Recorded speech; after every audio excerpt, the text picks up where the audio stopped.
欢迎收看 Indie Game Award 2025获奖团队专访。今天我们邀请到来自心流游戏的来国彦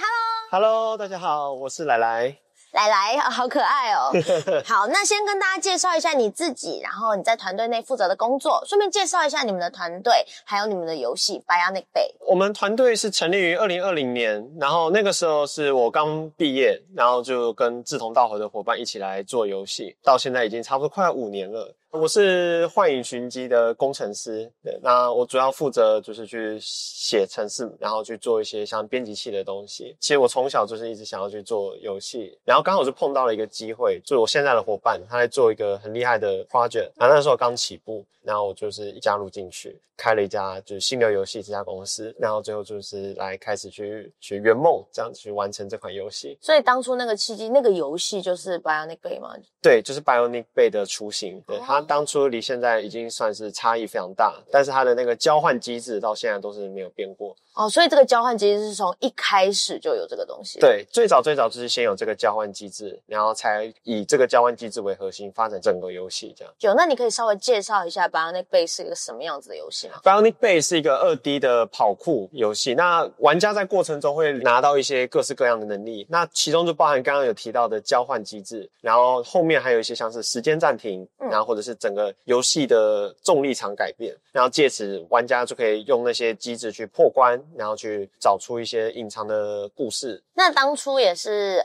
阴错阳差，因为这个 Bionic Bay 这个雏形，然后遇到你现在的团队的队友，然后你们一起创立了这个心流游戏，对不对？那 Bionic Bay 这个游戏它从雏形变到现在这么完整的形态，中间靠什么灵感去迸发出来，从而完成了现在的 Bionic Bay 呢？其实从我们一开始做的时候，原本最早就只有想说，就只要这个交换机制就好了。那但是随着制作过程，然后还有游戏时长越拉越长，越来越长，从4个小时、5个小时一直到9个小时，现在这样子的规模的时候，我们就开始觉得单纯一个交换机制好像无法支撑起这样整个游戏的一个氛围，还有一个整个游戏的长度。我们在游戏中有许多各式各样的一些陷阱和机关，其中有个机关就是去改变一个世界的重力。我们后来就觉得，这个重力能力好像可以去把它加进，变成玩家的主要能力。然后包含像刚刚那个时间能力也是，最早就是它也只是一个机关，那但是借由就是我们在制作的过程中，就开始去慢慢去想说要去帮玩家添加能力的时候，就这个好像也是一个很棒的构想，一个 idea。那我就稍微尝试了一下，那最后就变成就是以上述多个各式各样的能力去混在游戏之中，就是这些变成就是去激发出我们更多的关卡设计和灵感。所以就是长年累月累积下来你们的想法，然后铸造成了现在完整的 Bionic Bay 这样。对，没错，就是做一做是好像可以这么做。很好啊，很好啊。那像你刚刚有提到的这个重力啊，或者是交换，然后还有像是时间的这些元素，它对于这个游戏来说是非常重要的一环，应该也是说是整体了吧，对不对？那在制作这些设计，就是这些元素设计的时候，有没有遇到什么样子的困难呢？因为这些上述讲的那些东西大部分都跟物理有关，我们用的引擎是 Unity， 那它的物理上面就是要做蛮多修正和修改的这样子。那包含像是交换的时候，如果要把一个很大的物件要塞进一个小小的东西，会发生什么事？然后或者是把一个就跟另外一个组成的东西硬撞在一起会发生什么事。那在这方面就是有点工程上面我们就是去做了很多去调整，然后再来就是还有些像是旋转还有是时间暂停，那这些特效，那我们当初的时候也是做了非常多的版本，才会让玩家有感觉到这个特效就是时间暂停了这样子。那 Bionic Bay 马上就要发售了嘛，对不对？那之前应该有蛮多玩家有试玩过 demo 版本，对。那在这个过程当中，玩家应该有提出蛮多的反馈，对吧？有。对，那我们有没有因为玩家的反馈而去修改游戏，或者是去更新游戏的机制呢？其实还蛮多的，像实体展的时候是最直接，我们可以看到某些玩家在某一些关卡卡了大概30分钟，对，然后我们就会想就是到底要不要去救他，然后他自己玩的有些就是会比较头铁，就是我要去帮忙的时候他也说不用，我再试一下，对，然后但是这样的话就是我们回去的时候就会去把那边的地方去把它改简单，就是有些地方我们可能整个世界都太难了，我们就把整个世界把它往后移，把简单的世界往前移这样子。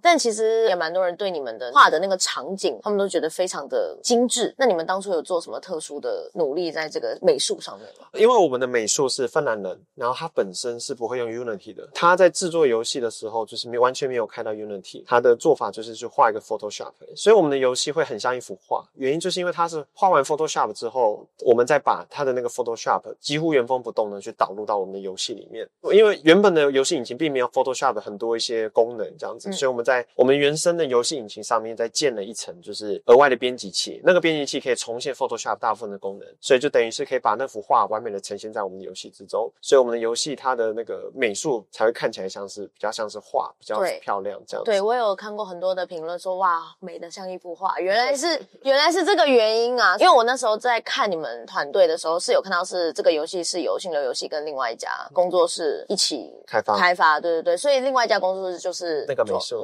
他就一个人这样子。那你们工作室总共是几个人啊？2个人。对，那另外一位是负责物理，他是小峰，然后他同时也是技术美术，然后他就专门去截一些像是，因为我们画进来的画，那个地面不会像是一般的平台游戏是铺的平平的，它会是有点凹凸不平的，对，因为是画嘛，所以呢，凹凸不平的状况下，我们有一个就自动去生成那个路面，就是有点凹凸不平。但是我们为了让玩家看起来真的走在凹凸不平的上，所以我们可能膝盖有点起伏，还有那个有一些就是比较身临其境的那种感觉，就在路面看起来比较难走这样子。这边都是物理，就是我们那个玩家在上面的这种崎岖路上去行走的时候，怎么样可以走得很漂亮，或者是有东西撞在那个崎岖的路上的时候，他要怎么去把东西换到这上面的时候，他如果这边的崎岖的路面可能就是原本看起来可以换，结果换过来后又不能换，就是被送回去这样子。还会送回去哦？对，因为没有办法交换，就会被送回去。他就是要去处理这些奇奇怪怪的物理。我听起来就觉得很难啊，很难。对啊，感觉超难的，你要写超多程式，怎么回事？哇，超厉害的。那我还蛮想知道，就是当你们知道你们获得这个 Indie Game Award 2025的这个最佳设计的时候，当下的心情是什么样？不可能啊！有这么真实吗？不可能。为什么？我觉得很实至名归。因为里面有 Balatro， 有另外一个小丑牌，那个小丑牌在那边，就是它就是一堵墙，一堵高墙。对，今天就是意外的，就是没有想到，对，所以是非常意外的。本身是小丑牌的超级粉丝啊，真的。对。既然你就是也是很惊讶，在这个惊讶的情况下，那你有没有觉得就是我们这个奖项对于你们Bionic Bay来说有没有得到任何的帮助？绝对是有的。因为像我们这次在摆摊的时候，就有不少玩家他们过来的时候就是说，这是刚刚在得奖的，然后会问说，我刚刚在那边有玩过你们的游戏，那跟这边有没有什么不一样？那我们就会说，我这边有额外的关卡，这样，或者是刚刚什么你偷偷加没给我们？临时的，赶快去。然后还有就是会说，就是就是恭喜你得奖，然后就是帮我们就是加个愿望清单。所以我觉得有得奖对我们来说就算是一个额外的曝光机会，也让更多玩家可以看到 Bionic Bay 这样子。那未来呢，心流游戏会继续更新或是维持 Bionic Bay 吗？还是说你们有下一步新的打算了呢？Bionic Bay 在发售之后，我们有个模式是它就是每个礼拜会更新一个关卡，然后那个关卡就是你会看到世界各地的玩家在上面去竞速，你会看到他们的残影，有那个倒数计时这样子。有残影，有残影。你也可以看到朋友的，你也可以看到你的排名比你快一点点的那些人，你会跟他们一起跑，就是你的世界中会有就是其他玩家的残影，或者是在一起去跑，一起竞速。那我们大概1个礼拜去更新一次这样子，那就是这是一个最基本的维持。那除此之外，除了一些像是 bug 的修正啊，之后可能会再考虑就是有没有要移植到 Switch 或 Switch 2，也说不定这样子。那至于在更之后吗？我们就目前还没有打算了。了解，所以目前就是在把这个 Bionic Bay 做到最好。对。那在开发这个 Bionic Bay 的过程当中，到现在有没有什么特别想要感谢的人，或是你想要对人说的什么话？其实开发到现在，帮我们的人是非常多的，像是其他游戏的一些大前辈，然后还有包含像是政府当初也有给我们一个补助计划，那些钱还有那些前辈的一些经验是实实在在的，是让我们活下来的关键。这样子，那个是没有的话，是真的就是撑不下来，因为开发游戏是非常漫长的。那除此之外，也有就是因为我们都会来参加实际战，那一些玩家就是我们每次都会看到他，那我们每次有新关卡有更新的时候，他都会很兴高采烈的跑来玩。我觉得有些时候看到他们玩，对我们来说就是一个最大的肯定，我们走在正确的道路上，这样子。哇，真的会很感动。真的，就真的是自己的粉丝耶。对啊，因为每次都会看到他，就是你又来了，好久不见，就1年1度这样子，也已经2-3年了。那么今天真的很感谢来接受我们的专访，那以后也要持续续关注新流游戏以及 Indie Game World 哦，拜拜。拜拜。